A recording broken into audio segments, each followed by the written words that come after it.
Hello viewers, welcome back to my YouTube channel. If this is your first time of tuning in, I want to say you are highly welcome to this family. My name is Marimas Bangura and my YouTube name is Marimas Bangura. I teach on faith, marriage and childcare. It's a pleasant day today. Thank God for letting us see the first half of this year. This is the first Sunday and this is the day the Lord has made. We will rejoice and be glad in it. I want to say to you all out there that as the Lord has kept you thus far, is going to take you throughout this year. I do normally come here and motivate people, challenge you, and I know I've been a blessing to so many of you out there, and today is not going to be an exception. Once again, thank you for tuning in. Today I want to talk on a topic that I titled Women Don't Sit and Wait for a King. Don't sit and wait for a king. It's kind of an ambiguous topic that I'll be looking at. One will be asking, why would I not want a king? Who don't want king for herself? Who don't want to be on that throne? Who don't want to be a queen? Who don't want to sit there and be served? Women. Why did I say don't sit for a king? There are so many ladies out there. They are waiting for someone that they think they have achieved something. They are looking out for a man that has name. They are looking out for a man they think that has made it in life. They are looking out for a man that think, oh yes, this one can fit me. But most of those men, let me tell you, like, the reality is that many of them, they have queens at the back of it. Many of them, there was in a time in their lives that they have someone that struggled with them. They have someone that have suffered with them. They have someone that took sacrifices as they were trying to climb that throne. So many a times, those thrones, those kings that people want to meet, there are queens at the back of their lives. There are queens that have supported them. There are queens. And so that is why we have so much turbulent times in our relationships. Because so many people, they don't want to, they don't want to be with the prince. Right? They don't want to be with the prince that, oh, for him to become a king, you have to go through some struggles.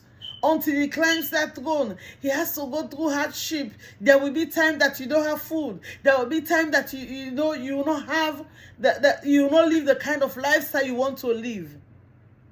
If God permits it for you to meet such kind men, so be it.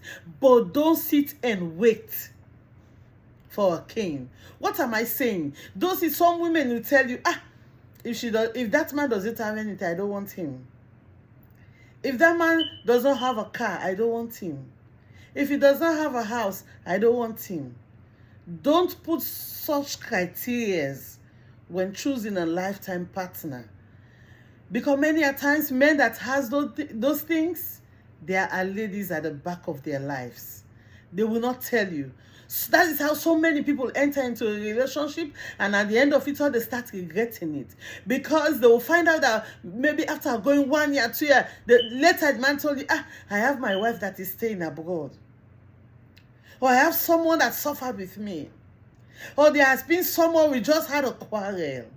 That's why I'm advising young ladies here. If it happens, God's will, for you to meet someone that you think is a king. Kingship here, what I mean by king, quote unquote, is someone that you can meet having everything, living in affluence, who has achieved. Every woman wants that, right? But what my advice this day is for you not to sit and wait until I receive that king. You say, I'm waiting for a king. There was one lady who was saying to the friend, he said, I wonder how you cope. How you people cope when you're in love with poor people. He said, I'm not used to it. Ladies and gentlemen, today, the one that suffered with someone that she called poor, today they are living a better life. And that other lady, she's still searching. Because at that time, the criteria she set, that she wanted a king, the king already has a queen. That is at his back, who has been supporting him to become that king. So that is why it is better for you to find someone that you're going to grow up with. I know with so much, what will I say, ungratefulness that is moving around. So many women, they will tell you, no, I'm not able to be again with a man because I've done it several times, because someone played me out. I was so faithful to this and this happened. One thing I keep telling people, as long as God knows your heart desire, as long as God knows from which point you're coming from, as long as God knows you have been that faithful partner, if you are with someone like a prince who has nothing at that time, whom you're trying to build up your life with, and that individual plays out on you, God is going to surely send another one for you. Just have it at the back of your mind. I don't know if I'm talking to somebody. I don't know if I'm ministering to somebody, because so many people, they've given up based on the past relationship, what they face, the way they invested into their relationships, the way they try to build up the lives of other men. And at the end of it does not turn out well for them. I'm telling you, and God sees your heart. God knows the effort you've put into that one. God is going to bless you with another. But at the same time, for those people who are saying, I don't want any man except you have achieved this, except they have this money, don't sit and wait for a king. A king always has a queen at the back of his life.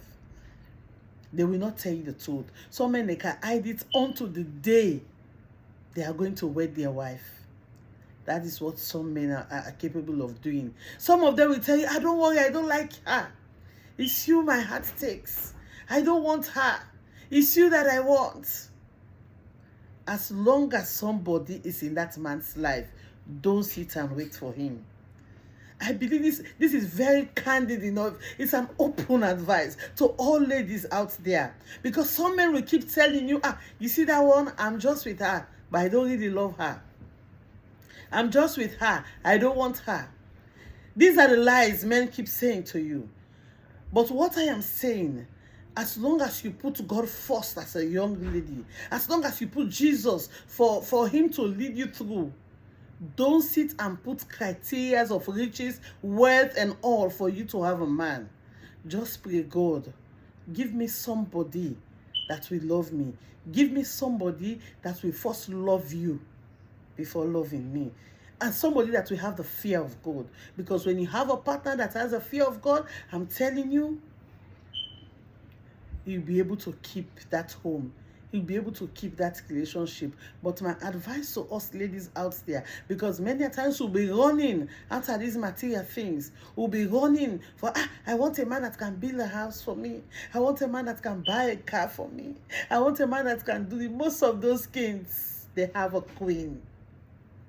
And so it's a warning.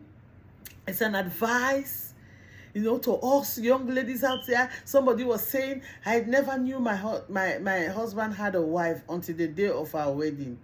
Are you serious? He said, yes. The man did not ever disclose that to me. He said, until the day we are getting wedded, on the what they said, traditional wedding, when it was going on. And the people that came disclose, he said, well, this is your husband that is getting married to you today. You already have another wife. The lady says, what? Can you imagine how deceptive that can be? But what is my advice to you, all ladies, before entering into any relationship? Pray and pray and pray. And be genuine enough. And don't set out criteria that are not achievable. Don't set out criteria that cannot be reached, that are not realistic. Don't sit and wait for a king. That's my advice to you today. If God says you're getting married to a king, then he will make it possible. But don't sit and wait. King here is someone that you're looking out for, that has achieved everything in life. And you say, I just want to go and sit in that home and live a very good life. I just want to be in that home and live in affluence. I just want to be in that home. It is good to make such aspirations, but don't sit and wait for such people. Because at the end of the day, you're going to lose out. Because so many of them will not tell you the truth. So many of them will not tell you that they are queens at the back. They will tell you what you want to hear. But if you go with that mindset that it doesn't matter where this person is coming from, what he has and what he don't have, then you'll be able to have a better relationship with the help of God. These are just wise words that I came out here for ladies that are preparing to get married. Be with someone that you think can take you to your vision. There is something they've been telling us. Don't marry a man with television. Rather, marry a man with vision that can buy for you a television in the future. You have a blessed first Sunday today. May God bless you all. May God continue to guide and keep you in all that you do. God bless you, and bye-bye.